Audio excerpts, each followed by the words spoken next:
Praise lord. దేవుని పరిశుద్ధ నామమునకు మహిమ ఘనత ప్రభావాలు కలుగును గాక. ఆమేన్. నాకు ఈ అవకాశం ఇచ్చిన దేవాది దేవునికి, మన సంఘ కాపరికి, వచ్చిన మీ అందరికీ నా హృదయపూర్వక వందనాలు తెలియజేస్తున్నాను. దేవుడు మిమ్మల్ని అందరం దీవించును గాక. ఆమేన్.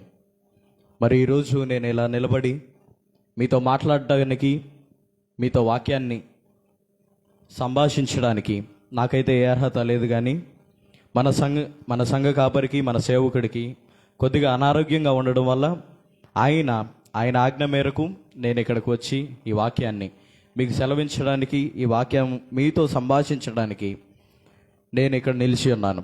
దేవుడు నన్ను ఆయన ఆత్మతో నింపి నడిపించను గాక. ఆమేన్. దేవుడే మనకు తోడుగా ఉండను గాక. ఆమేన్. అయితే మాట్లాడుకుంటా ఉంటాం.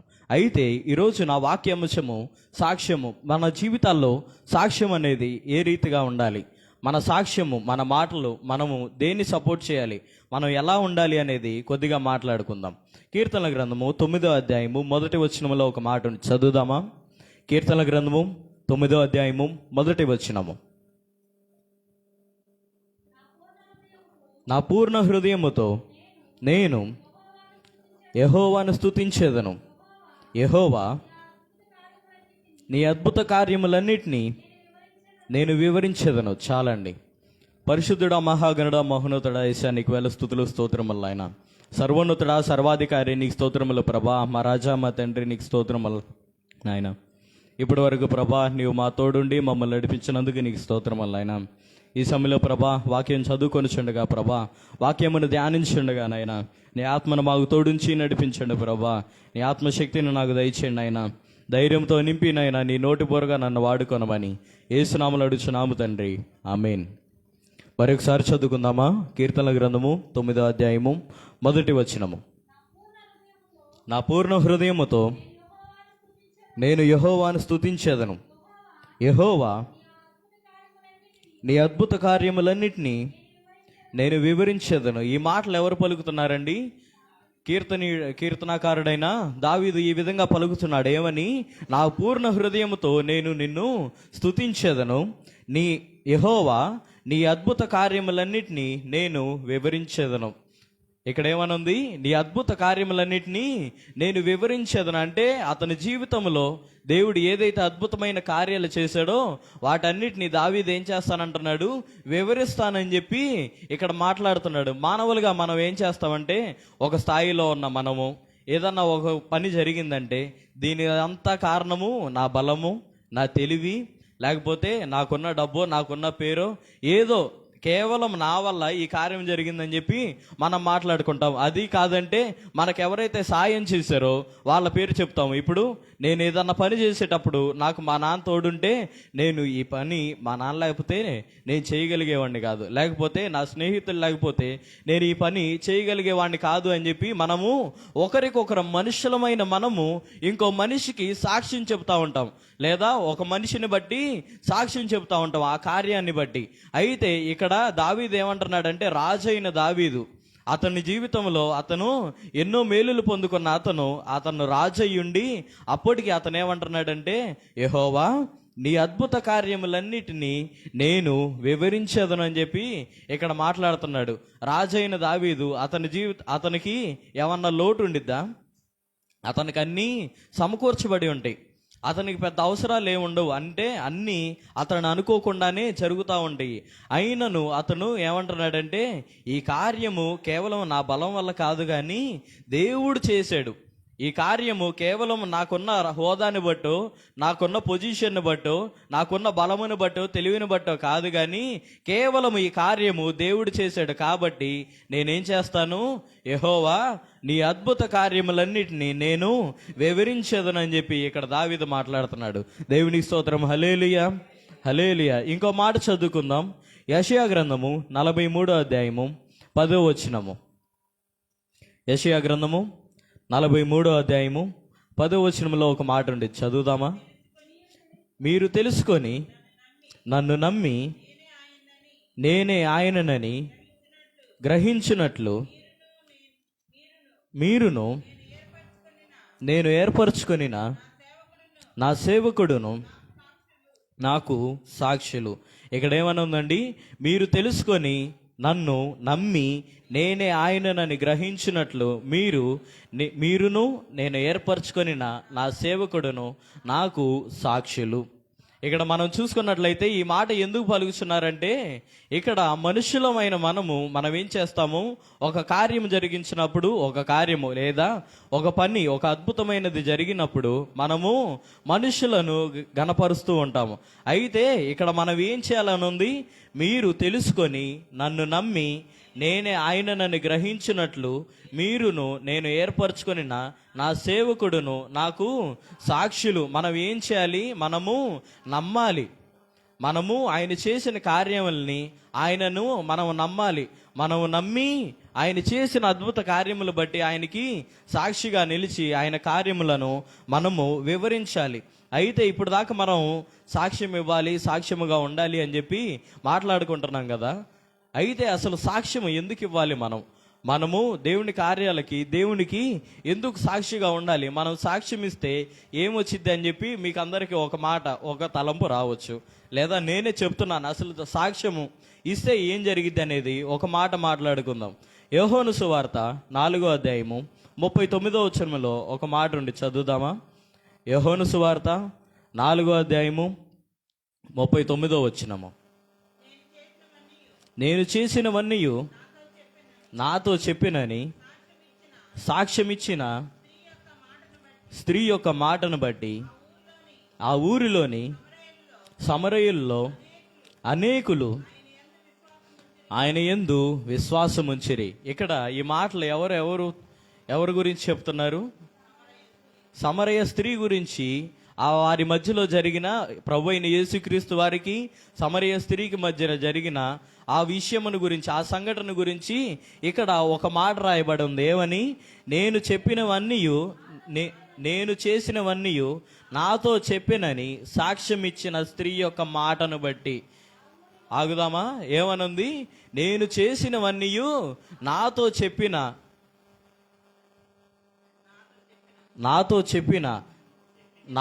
చెప్పినని సాక్ష్యం ఇచ్చిన స్త్రీ యొక్క మాటను బట్టి. ఇక్కడ ఈ స్త్రీ ఎవరంటే సమరయ స్త్రీ. ఈ స్త్రీని ప్రభు అయిన యేసుక్రీస్తు వారు ఒక్కసారే కలిశారంట. ఒక్కసారి ఆమెతో మాట్లాడారు. ఒక్కసారి ఆమెతో దేవుడు మాట్లాడి సంభాషించారు. ఏమని? ఓ సమరయ స్త్రీ, ఇకనైనా నీవు నీ పాపమును విడిచిపెడతావా అని చెప్పి ఆమె చేసిన పనులన్నీ ఆయన ఆమెతో చెప్పినప్పుడు ఆమె చేతిలో ఉన్న కుండని అక్కడ పగలగొట్టి అక్కడ విడిచిపెట్టి పడేసి ఆమె ఊరిలోకి వెళ్ళి సాక్ష్యం ఇచ్చిందంట జనాలకి. ఏమని? నేను చేసినవన్నీ నాతో చెప్పినని సాక్ష్యం ఇచ్చిన స్త్రీ యొక్క మాటను బట్టి. ఏమి చెప్పడం వల్ల ఏం జరిగింది? ఆ ఊరిలోని సమరయుల్లో అనేకులు ఆయన యందు విశ్వాసముంచిరి. దేవుని స్తోత్రం, హల్లెలూయా. ఇక్కడ ఈ స్త్రీ చెప్పిన ఒక్క మాటను బట్టి, ఇక్కడ ఈ స్త్రీ ఇచ్చిన ఒక్క సాక్ష్యమును బట్టి ఆ ఊరిలో సమరయులు అనబడిన వారు అనేకులు మారారంట. ఇప్పటికి కూడా ఈ వాక్యం ద్వారా మార్చబడుతూనే ఉన్నారు. దేవుని స్తోత్రం, హల్లెలూయా. ఇక్కడ ఈమె ఇచ్చిన ఒక సాక్ష్యము, ఈ సాక్ష్యము ఇతరులని మార్చేదై ఉండిద్ది. మనం ఎప్పుడైతే సాక్ష్యము చెప్తామో, మనం ఎప్పుడైతే మన కలిగిన కార్యమును వివరిస్తామో, మనం ఎప్పుడైతే మనం పొందుకున్న మేలుని వివరిస్తామో, ప్రకటిస్తామో, అప్పుడు ఏం జరిగిద్దంటే ఇతరులకి ఆ సాక్ష్యము ఆధారముగా మారి వారు మారు మనసు పొందుకొనడానికి ఈ సాక్ష్యము ఎంతో ఉపయోగకరంగా ఉండిద్ది. అయితే మనం చూసుకున్నట్లయితే చాలామంది మేలులు పొందుకుంటారు కానీ దాని గురించి సాక్ష్యం చెప్పరు. చాలామంది ఎన్నో ఆశీర్వాదాలు పొందుకుంటారు కానీ దాన్ని వివరించరు. ఎన్ని ఆశీర్వాదాలు వచ్చినా, ఎన్ని గొప్ప గొప్ప మేలులు జరిగినా కానీ దాన్ని ప్రకటించుకోరు. మనం ఏం చేయాలి? మనం పొందుకున్న మేలుల్ని ఇతరులకి వివరించాలి. నా జీవితంలో పలానా కార్యం జరిగింది, ఇది ఒక మనిషి వల్ల జరిగింది కాదు కానీ కేవలము దేవుని కృపను బట్టి ఈ కార్యము జరిగిందని చెప్పి మనము సాక్ష్యం ఇవ్వాలి. కానీ మనం చూసుకున్నట్లయితే చాలామంది ఏం చేస్తారంటే, నా జీవితంలో ఏ కార్యము జరిగింది, నాకే మేలు జరగట్లేదు, నాకు ఒక కార్యము కూడా జరగట్లేదు, నేను దేవుణ్ణి ఎంత అడిగినా దేవుడు నాకేం చేయట్లేదు అని చెప్పి కొంతమంది ఏమో దేవుడు నాకేం చేశాడు, నేను ఆయన సన్నిధికి రావడానికి అని చెప్పి అనేవాళ్ళు కొంతమంది. దేవుడు నా జీవితంలో ఏ మేలు చేయలేదు, నేను ఇంత మంచిగా ఉన్నానే, ఆయన నాకే కార్యము జరిగించట్లేదు, కేవలం ఒక మనుషుడు ఒక మనుష్యుడు వచ్చి నాకు సహాయం చేస్తున్నాడు కానీ ఆ దేవుడు నాకేమి ఇవ్వట్లేదు అని చెప్పి చాలామంది మాట్లాడుతూ ఉంటారు. అయితే మీకు అందరికీ ఒక ఉపమానం చెప్తాను, ఒక కథ లాంటిది. అయితే ఒక ఇద్దరు మనుషులు పడవలో ప్రయాణిస్తూ ఉన్నారంట. పడవలో ప్రయాణించేటప్పుడు వారిద్దరూ సంథింగ్ ఎలాగో గొడవయ్యో ఏదో అయ్యి ఆ పడవ నుండి పడిపోయారు. ఆ పడవలో నుండి సముద్రంలో పడిపోయి అలలకి అలా కొట్టుకుంటా ఒక ఐలాండ్, ఒక ద్వీపానికి ఒడ్డుకి చేరారు. అక్కడికి చేరినప్పుడు చూసుకుంటే అక్కడ ఏ మనుష్యుడు లేడంట, ఏ జీవము లేదంట. వారు అక్కడ నుంచొని చూసి మొత్తం పరిశీలించి మనం ఇక్కడ ఉంటే బతకలేము, మనం ఇక్కడ నుండి ఎలాగైనా వెళ్ళిపోవాలి అని చెప్పి అనుకున్నప్పుడు వారిలో ఒకడేమో నాస్తికుడంట, ఒక అతను విశ్వాసి. అయితే ఈ నాస్తికుడు ఏం చేస్తున్నాడంటే ఇక్కడకు కూర్చుంటే ఏం చేయలేమని చెప్పి అటు ఇటు తిరుగులాడుతూ ఉన్నాడు. ఆ విశ్వాసి ఏం చేస్తున్నాడంటే కూర్చొని ప్రార్థిస్తున్నాడంట, దేవా నా విషయం నీకు తెలిసే ఉన్నది, ఈ సిచ్యువేషన్ నుండి నన్ను ఎట్లాగొట్ట బయటికి తీసుకురా ప్రభా, నాకు సహాయకర్తవు నీవే, నాకు సహాయము నీవే అని చెప్పి అతడు ప్రార్థన చేస్తూ ఉంటే ఈ నాస్తికుడు అనుకుంటున్నాడంట, వీడికేమన్నా పిచ్చా, మనం ఉన్న సిచ్యువేషన్ ఏంటి, మనం ఉన్న పరిస్థితి ఏంటి, కూర్చొని ప్రార్థన చేస్తూ ఉంటాడేంటి, ఏదన్నా పని చేయొచ్చు కదా, ఏదన్నా సహాయం పొందుకోవడానికి ప్రయత్నించవచ్చు కదా అని చెప్పి అనుకుంటా వీడిని తిట్టుకుంటా అతడు అక్కడున్న కర్రలన్నీ పోగేసుకొచ్చి తాళ్ళు దొరికినవన్నీ తీసుకొచ్చి ఒక పడవ లాంటిది, ఒక తెప్ప లాంటిది తయారు చేశాడంట. తయారు చేసి అతని ప్రార్థన చేస్తుంటే, ఓ నా సహోదరుడా, ఇదిగోరా నువ్వు ప్రార్థన చేసింది చాలు, ఇదిగో నేను ఒక పడవని తయారు చేశానని చెప్పంటే అతడు పెద్దగా లేచి పెద్దగా దేవా నీకు స్తోత్రములు నాయనా, దేవా నీకు స్తోత్రముల ప్రభా అన్నాడంట. ఇదేందయ్యా ఈడు నేను పని చేస్తే దేవుడికి స్తోత్రాలు చెల్లిస్తున్నాడంటే అతడు అంటున్నాడంట, దేవా నువ్వెంత గొప్పోడు కాకపోతే అసలు నా ఒక నాస్తికుణ్ణి నాకు సహాయం చేయడానికి పంపించేవే, గొప్ప దేవా నీకు స్తోత్రములు ఆయన అని చెప్పి ఆయనకి స్తుతులు చెల్లిస్తా ఉన్నాడంట. అప్పుడు ఆ మాటలు విని ఆ నాస్తికుడు ఎంతో ఆశ్చర్యపోయాడు. నిజమే కదా, నిజమేనేమో, అతడు ఎంతగా ప్రార్థన చేయకపోతే అతడి కోసం నేను సహాయం చేశానా అని చెప్పి అతడు ఆశ్చర్యానికి గురయ్యి ఆ తర్వాత దేవుని కార్యాలని నమ్మడం మొదలుపెట్టాడు.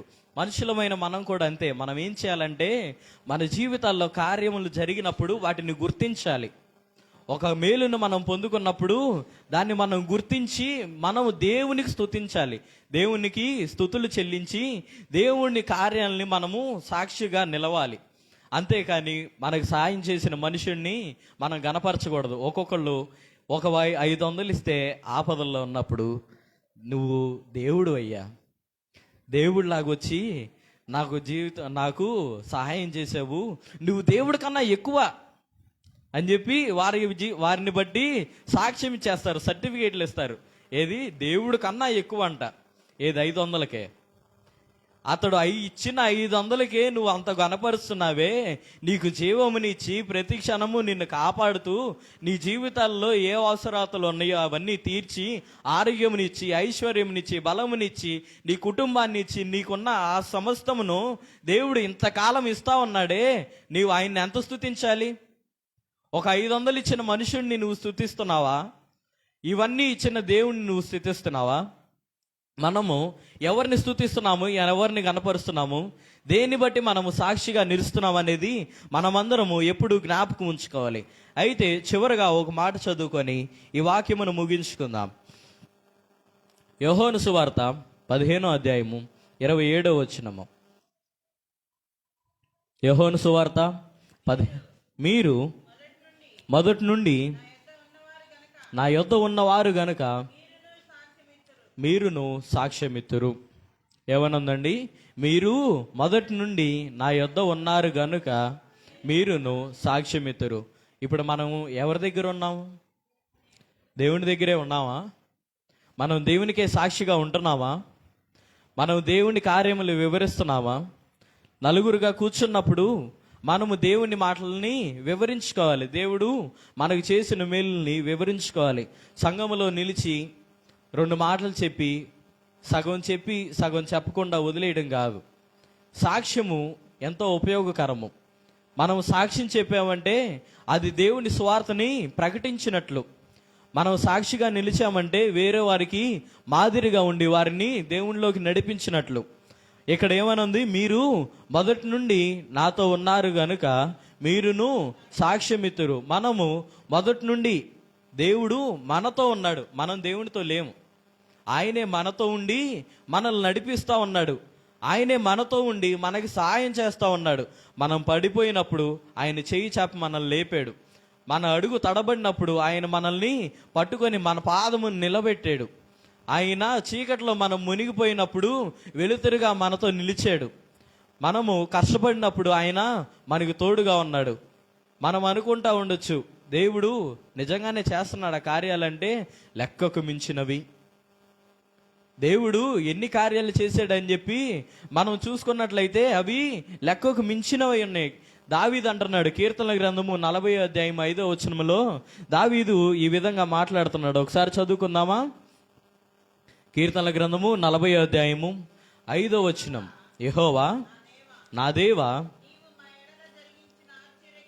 నీవు మా ఎడల జరిగించిన ఆశ్చర్య క్రియలను, మా ఎడల నీకున్న తలంపులను బహు విస్తారములు, వాటిని వివరించి చెప్పుదేమనుకోండినా అవి లెక్కకు మించినవై ఉన్నవి. ఏమనుంది? అవి లెక్కకు మించినవై ఉన్నాయి. ఆయన చేసిన కార్యములు అన్ని గొప్పవి, అన్నీ ఎక్కువగా ఉన్నవి. మనం ఏమనుకుంటాం, దేవుడు ఆ రోజు ఒక యాక్సిడెంట్ నుండి నన్ను తప్పించాడు, ఆ దినమున నాకు డబ్బులు కావాలన్నప్పుడు ఇచ్చాడు, నాకు అనారోగ్యంగా ఉంటే ఆ అనారోగ్యం నుండి లేపాడు అని చెప్పి ఏళ్ల మీద ఇట్లా లెక్కెట్టుకుంటామే. ఈ ఏళ్ల మీద లెక్కెట్టుకోవడం కాదు, ఆయన చేసిన కార్యములు ఎలా ఉండి అంటే లెక్కకు మించినవై ఉన్నాయి. నువ్వు మర్చిపోయి ఉంటావు, నువ్వు పొందుకున్న మేలుల్ని నువ్వు గుర్తించుండవు, నువ్వు పొందుకున్న ఆశీర్వాదాలని నువ్వు తెలుసుకోలేకపోయావేమో. ఆయన కార్యములు ఎలా ఉంటాయి? కంటికి కనబడవు, చెవులకు వినబడవు, హృదయానికి గోచరం కానివై ఉంటాయి. అంటే మనం తెలుసుకోకుండానే ఆయన మనకి గొప్ప గొప్ప కార్యాలు చేస్తూ ఉన్నాడు.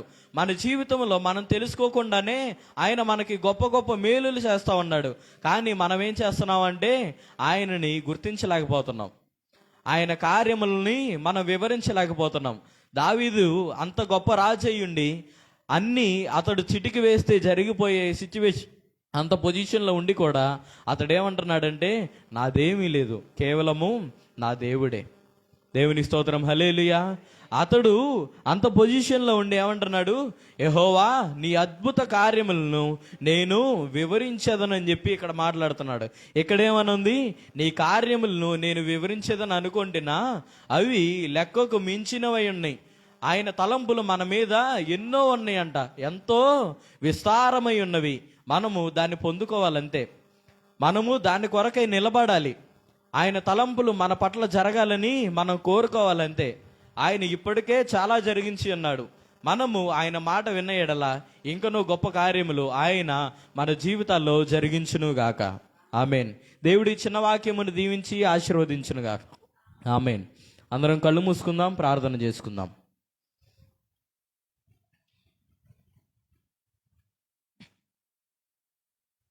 పరిశుద్ధుడా, మహాగణుడా, మహోన్నతుడా, యేసయ్యా నీకు వేల స్తుతులు, స్తోత్రములు. నాయనా సర్వోన్నతుడా, సర్వాధికారి నీకు స్తోత్రములు. ప్రభా, మా రాజా, మా తండ్రి నీకు స్తోత్రములు. నాయనా యేసయ్యా దావీదునైనా యేసయ్యా నిన్ను స్తుతిస్తూ ఉన్నాడు. ప్రభా యేసయ్యా అతడు పొందుకున్న సమస్త మేలులను బట్టి ప్రభా నీ అద్భుత కార్యములు ప్రభా వివరిస్తున్నాడు. నాయనా మేము కూడా ప్రభా మేము పొందుకున్న మేలులను బట్టి ప్రభా మా జీవితాల్లో ప్రభా నీవు జరిగించిన కార్యములు బట్టి నాయనా యేసయ్యా నిన్ను స్తుతించి వారిగా ఉండే ధన్యతను దయచేయండి. అయినా నీ కార్యములు ప్రభా మేము వివరించి వారిగా ఉండే ధన్యతను దయచేయండి. ప్రభా యేసయ్యా జనులలో ప్రభా యేసయ్యా మేము నాయనా నీకు సాక్షులుగా నిలబడే ధన్యతను దయచేయండి. అయినా దేవా నీ స్తోత్రములు. ప్రభా ఈ బైబిల్ గ్రంథంలో ప్రభా ఎందరో నాయనా నీకు సాక్షులుగా నిలిచారు. ప్రభా యేసయ్యా కొంతమంది నాయనా హతసాక్షులుగా ఉన్నారు. ప్రభా యేసయ్యా కొంతమంది నాయనా నీ సేవను ప్రకటించి వెల్లడించిన వారుగా ఉన్నారు ప్రభా. ఏసా కొంతమందిని ఆయన నీవు చేసిన కార్యములు ప్రభా వివరించిన వారిగా ఉన్నారు ప్రభా. ఏసా మేము కూడా ప్రభా ఏసా ఈ గొప్ప గొప్ప మేలులు పొందుకున్న మేము నాయన, నీ ఆశీర్వాదములు పొందుకున్న మేము ప్రభా నీకు సాక్షిగా నిలిచే ధన్యతను దయచేయండి నాయన. ఏసా మా సాక్ష్యమును బట్టి ప్రభా ఇతరుల ప్రభా నీ మార్గంలోకి నడిపించే వారిగా ఉండే ధన్యతను దయచేయండి నాయన. ఏసా సమరయ స్త్రీ ప్రభా తాను ఇచ్చిన సాక్ష్యమును బట్టి ప్రభా ఏసా అదే దినమున ప్రభా ఎందరో నైనా నీ యందు ప్రభా విశ్వాసం ఉంచారు ప్రభా. ఏసా అటు రీతిగా నాయనా మా సాక్ష్యమును బట్టి ప్రభా ఏసా మేము నాయన ఇతరులను ప్రభా నీ మార్గంలోనికి నడిపించే వారికి ఉండే ధన్యతను దయచేయండి ఆయన. నీ కృపను మాకు తోడుగా ఉంచండి ప్రభా, నీ ఆత్మను మాకు తోడు ఉంచండి ఆయన. నీ చిత్త ప్రకారంగా ప్రభా మేము నడుచుటకు సహాయం చేయండి ఆయన. నీ కార్యములు ప్రభా మేము కనిపెట్టుకొని ప్రభా ఏసే దాన్ని ప్రభా మేము వివరించే దాన్ని తను మాకు దయచేయండి ఆయన. ఏసా నీకు సాక్షులుగా ప్రభా మేము జీవించడానికి సహాయం చేయండి ప్రభా. నీ కృపను మాకు తోడుగా ఉంచి నడిపించి వర్ధిలింపజేయమని యేసునామములో అడుగుచున్నాము తండ్రి, ఆమేన్. Praise lord.